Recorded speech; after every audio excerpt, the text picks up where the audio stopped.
Nag-price watch monitoring ang mga ahensya sa gamhanan sa carbon public market sa Cebu City. Samtang 15,000 pesos nga ayuda alang sa mga micro-rice retailers, gisugdan na pagpanghatag. Ano ang detalye sa report ni Femery Dumabo? Gipasusi sa kadagkuan sa mga ahensya sa kagamhanan ang mga presyo sa bugas humay sa new carbon public market. Kung may patuman ba ang mga rice retailers sa price ceiling? To monitor and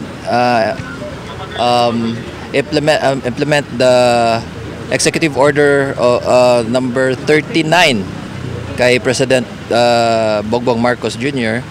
sa price cap sa rice. We are seeking your assistance also because we need our consolidated efforts to be able to see if everyone is really following our price caps. Nasuta sa Department of Interior and Local Government nga mituman raman ang mga rice retailers sa price ceiling. Gipainomduman usab ang kapulisan ug mga LGU nga mopahigayon sa subsub nga monitoring. Very critical ang role kasi yung BPLO, yung Business Permit and Licensing Office, sila di ba sa Permitting and Licensing Office, sila kasi ang nagbibigay ang local government unit. And then from the list of the local government units, doon kukuha ang DTI ng list. And then yung list ibibigay sa DSWD.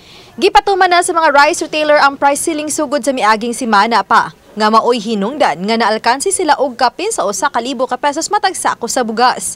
Ang kumpra na mo 50 per kilo, then ipabaligya mag 45. Yun na lang kaysa mapinaltihan ka, makuan ka sa DTI. Inspection nun mong good. Ganihang buntag. Giapod-apod daw sabang 15,000 pesos nga economic relief subsidy alang sa mga apektadong micro-rice retailers. Sa 17 ka mga beneficiaries sa Cebu, 8 niini taga-Dakbayan sa Subo, 3 sa lungsod sa Milanilla ug 6 sa lungsod sa Konsolasyon. Usa sa mga benepisyaryo kining 78 anyos nga si Alejandra Paray, rice retailer sa carbon market.